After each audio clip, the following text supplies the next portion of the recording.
पहली जंग अजीम से भी भयानक और खौफनाक जंग, जिसे दूसरी जंग अजीम कहा जाता है, जिसमें 61 मुल्कों ने हिस्सा लिया, यानी दुनिया की 80% आबादी इस जंग में हिस्सा ले रही थी।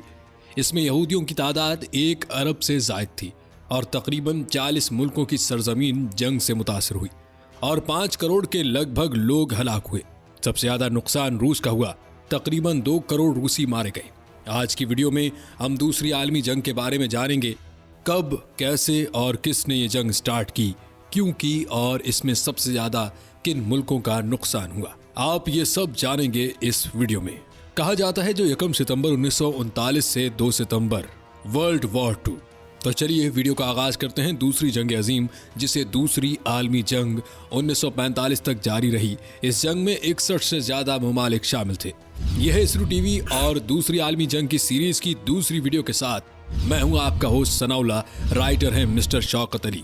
नाजरीन, अगर पहली आलमी जंग पर बनी डॉक्यूमेंट्री आपने नहीं देखी तो उसका लिंक डिस्क्रिप्शन में दिया गया है, वहां पर आप वीडियो देख सकते हैं। तो चलिए चलते हैं वीडियो की तरफ। दूसरी जंग अजीम की बहुत सी वजूहात हैं, जिसमें से चंद अहम वजूहात का जिक्र करते हैं, मगर उससे पहले कुछ स्टैट्स देखिए। इस जंग में 61 मुल्कों ने हिस्सा लिया। उनकी मजमूई आबादी दुनिया की आबादी का 80% थी और जूश की तादाद 1 अरब से जायद तकरीबन 40 मुल्कों की सरजमीन जंग से मुतासिर हुई और 5 करोड़ के लगभग लोग हलाक हुए। सबसे ज्यादा नुकसान रूस का हुआ, तकरीबन 2 करोड़ रूसी मारे गए और इससे और कहीं ज्यादा जख्मी हुए। रूस के 1,71,00,000 शहर और कस्बे, 70,000 गांव और 32,000 कारखाने तबाह हुए। पोलैंड के 6 लाख, यूगोस्लाविया के 17 लाख, फ्रांस के 6 लाख, बरतानिया के 3,75,000 और अमेरिका के 4,05,000 अफराद काम आए। तकरीबन 6,50,000 जर्मन मौत के घाट उतरे और 16 लाख के करीब इटली और जर्मनी के दूसरे हलीफ मुल्कों के अफराद मरे। जापान के 19 लाख आदमी मारे गए। जंग का सबसे जालिमाना पहलू हिरोशिमा और नागासाकी पर अमेरिका का एटमी हमला था। जापान तकरीबन जंग हार चुका था, लेकिन दुनिया में इंसानी हुकूक के नाम निहाद ठेकेदार अमेरिका ने अपनी ताकत का मुजाहरा करने के लिए लाखों लोगों को मौत के घाट उतार दिया। इसकी पहली वजह मिलिट्रिज्म इन जापान। दूसरी जंग अजीम के आगाज में जापान अपनी आर्मी को मजबूत कर रहा था और अपने हमसाए ममालिक चाइना और कोरिया पर मुसलसल हमला कर रहा था। दूसरी अहम वजह ट्रीटी ऑफ वर्सल्स थी, जिसमें जर्मनी पर बहुत ज्यादा जुर्माने आयद किए गए। तीसरी सबसे अहम वजह है ह्यूमिलिएशन ऑफ जर्मनी, जिसमें मुख्तलिफ ममालिक का जर्मनी के साथ रवैया था। यूरोपीय ममालिक हमेशा जर्मनी को नीचा दिखाने की कोशिश में थे और इस काम में सबसे आगे फ्रांस था, जिसकी वजह से हिटलर ने पहली जंग अजीम का बदला लेने का फैसला किया। चौथी वजह है इंपेरियलिज्म। बरतानिया और फ्रांस की पहली जंग अजीम से पहले बहुत सी कॉलोनीज थी, मगर अब उसमें जर्मनी और जापान भी शामिल हो गए। पांचवी वजह है नेशनलिज्म एंड डिक्टेटरशिप। पहली जंग अजीम के बाद लीग ऑफ नेशंस बनाई गई थी, जिसका मकसद मुस्तकबिल में जंगों की रोकथाम और मुख्तलिफ ममालिक के मसाइल हल करना था, मगर ये लीग अपने मकासद में कामयाब न हो सकी। फ्रांस, बरतानिया और पोलैंड में जंगी मुआहदा हो चुका था। फ्रांस और बरतानिया ने पोलैंड की हिफाजत का वादा किया था, मगर जर्मनी ने इटली और जापान के साथ एक मुआहदा किया कि जंग की सूरत में एक दूसरे का साथ देंगे। 1939 में जर्मनी ने पूरे चेकोस्लोवाकिया पर कब्जा कर लिया, मगर फ्रांस और बरतानिया खामोश थे। पहली जंग अजीम में जर्मनी के वो इलाके जो छीने गए थे और पोलैंड में शामिल कर दिए गए थे, हिटलर अब उन इलाकों पर भी कब्जा करना चाहता था। फ्रांस और बरतानिया ने पोलैंड की हिफाजत के लिए एक मुआहदा किया था। इसी के साथ जर्मनी ने भी सोवियत यूनियन के साथ मुआहदा किया और पोलैंड पर मिलकर हमला करने का मंसूबा बनाया। दूसरी जंग अजीम 1 सितंबर 1939 को उस वक्त यूरोप में शुरू हुई जब जर्मनी ने पोलैंड पर हमला किया। बरतानिया और फ्रांस ने 3 सितंबर को जर्मनी के खिलाफ जंग का ऐलान करते हुए उसका जवाब दिया। इस जंग में न सिर्फ फौजी एहलकार शामिल थे, बल्कि आम शहरी भी पेश थे। इस जंग में 2 ताकतें वाज़ेह तौर पर शामिल थीं। एक तरफ एक्सिस पावर्स थीं और दूसरी तरफ अलायंस पावर्स थीं। एक्सिस पावर में Germany, Italy, Japan, Hungary, Romania और बल्गारिया शामिल थे और अलायंस पावर में अमेरिका, बरतानिया, France, Soviet union, Australia, Brazil, Canada, China, Denmark, यूनान, नेदरलैंड्स, न्यूजीलैंड, नॉर्वे और पोलैंड शामिल थे। हिटलर ने वो इलाके जो पहले तो जर्मनी के पास थे, लेकिन पहली जंग अजीम के बाद दूसरे ममालिक ने छीन लिए थे, वो इलाके वापस लेने शुरू कर दिए थे और जर्मनी का सबसे बड़ा इलाका पोलैंड के कब्जे में था। उस पर हमला करके वापस लेना चाहता था। चूंकि हिटलर के दिमाग में जंगी जुनून छाया हुआ था, उसने पहली जंग अजीम की शिकस्त का बदला लेने के लिए सोवियत यूनियन के साथ मिलकर 1 सितंबर 1939 को पोलैंड पर हमला कर दिया। यूं दूसरी जंग अजीम का आगाज होता है। जब जर्मनी की फौज पोलैंड में दाखिल हुई, उसी वक्त फ्रांस और बरतानिया ने जर्मनी के खिलाफ जंग का ऐलान कर दिया। सोवियत यूनियन ने प्लान के मुताबिक मशरिक की तरफ से पोलैंड पर हमला किया और तकरीबन 1 महीने में पोलैंड पर कब्जा कर लिया। जर्मनी और सोवियत यूनियन ने पोलैंड को आपस में तकसीम कर लिया। अब हिटलर का अगला हदफ फ्रांस और बरतानिया था। हिटलर सारे यूरोप में अपनी फौज फैलाना चाहता था और इटली में मौसिलिनी भी इटली की हुकूमत को पूरे यूरोप में फैलाना चाहता था। दूसरी तरफ जापान एशिया में अपनी हुकूमत बनाना चाहता था। तो इस तरह ये तीनों ममालिक ये जंग लड़ रहे थे। हिटलर तमाम ममालिक पर जर्मन राज मुसल्लत करना चाहता था, लिहाजा उसने इसी दौरान नॉर्वे पर भी हमला कर दिया। 9 अप्रैल 1940 से 10 जून 1940 तक जर्मनी ने नॉर्वे पर कब्जा कर लिया। जर्मनी ने नॉर्वे के साथ साथ डेनमार्क पर भी कब्जा कर लिया। कुछ ही अरसे में नेदरलैंड्स, लग्जमबर्ग और बेल्जियम पर भी कब्जा करके जर्मनी में शामिल कर लिया।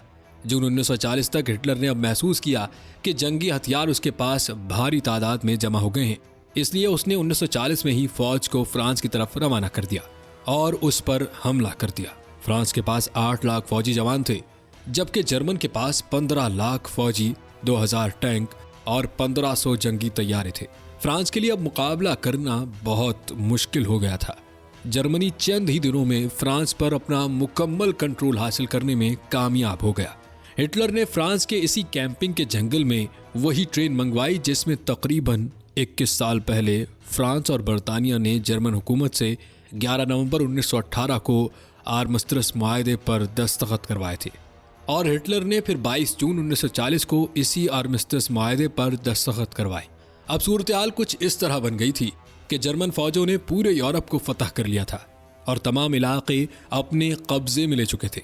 अब एक मुल्क रह गया था जिस पर जर्मनी कब्जा न कर सकी, वो था बरतानिया। बरतानिया चूंकि चारों अतराफ से समंदर से घिरा हुआ था। अब 1940 में हिटलर ने बरतानिया पर समंदरी हमला करने का सोच लिया, लेकिन उसके एक साथी ने उसे मशवरा दिया कि बरतानिया की हवाई फौज बहुत मजबूत है, लिहाजा बरतानिया पर हमला न करें। बरतानिया उन पर समंदर पर हवाई हमला कर सकता है। उस पर हिटलर ने अपनी हवाई फौज को मजीद मजबूत बनाने का सोचा ताकि जर्मनी उस पर काउंटर अटैक कर सके। कुछ अरसे बाद दोनों ममालिक के दरमियान घमसान की जंग हुई, जिसे बैटल ऑफ ब्रिटेन भी कहा जाता है। नाजरीन, इस जंग में बरतानिया के तकरीबन 1000 और जर्मनी के तकरीबन 1800 जंगी तैयारे तबाह हुए। महीनों चलने वाली बैटल ऑफ ब्रिटेन के बाद हिटलर ने बरतानिया के आगे हथियार डाल दिए और यूरोप के दूसरे ममालिक पर हुकूमत करने का सोचने लगा। हिटलर ने बगैर किसी खास वजह के सोवियत यूनियन के साथ जंग शुरू कर दी, लेकिन जर्मन फौजी सोवियत यूनियन की सर्दी और वहां की फौज के सामने बेबस हो गए। उस जंग में 9 लाख जर्मन फौजी मारे गए और फिर अमेरिका के साथ जंग शुरू कर दी, जबकि अमेरिका और जर्मनी के दरमियान कोई खास दुश्मनी भी न थी। उधर जापान ने 7 दिसंबर 1941 को अमेरिका के पर्ल हार्बर पर हमला कर दिया, लिहाजा जर्मनी ने जापान का साथ दिया, लेकिन उसके असरात जर्मनी और हिटलर के लिए बहुत खतरनाक साबित हुए। 6 जून 1944 के दिन अमेरिका, बरतानिया और दूसरे दोस्त ममालिक की फौजें यूरोप में दाखिल हो गईं और जर्मनी पर हमला कर दिया। जर्मनी का बहुत भारी जानी और माली नुकसान हुआ। जुलाई 1943 में सिसिली पर अलायंस पावर्स के हमले के बाद मौसलिनी को किंग विक्टर अमनवाल III के हुक्म से गिरफ्तार कर लिया गया। 1943 में अलायंस पावर्स ने इटली पर कब्जा कर लिया, जिसके बाद मौसलिनी को उसके ओहदे से हटाकर गिरफ्तार कर लिया गया था। जर्मनी के लिए अब ऐसे हालात में रहना बहुत मुश्किल हो गया था कि एक तरफ से अमेरिका, बरतानिया और उसकी दोस्त फौजें जर्मनी पर हमलावर थीं और दूसरी जानिब से सोवियत यूनियन की फौज बर्लिन की जानिब से बढ़ती चली आ रही थी।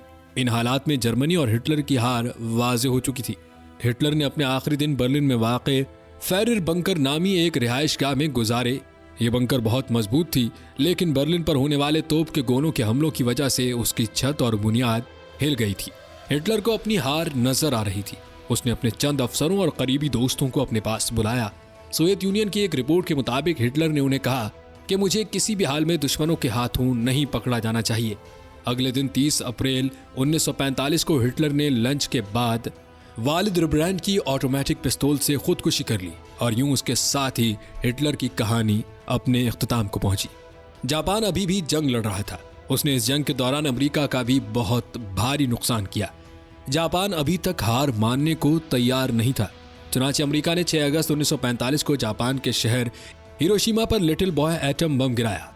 3 दिन बाद 9 अगस्त 1945 को नागासाकी पर फैट मैन बम गिरा दिया। उन दोनों शहरों में जापान की बहुत बड़ी असलहे की फैक्ट्रियां थीं और वो पूरी तरह तबाह हो गई। अमेरिका टोक्यो पर भी पहले बमबारी कर चुका था। जापान पर हमले से पहले अमेरिका जर्मनी पर एटमी हमले करना चाहता था, मगर उस वक्त जर्मनी को शिकस्त हो चुकी थी।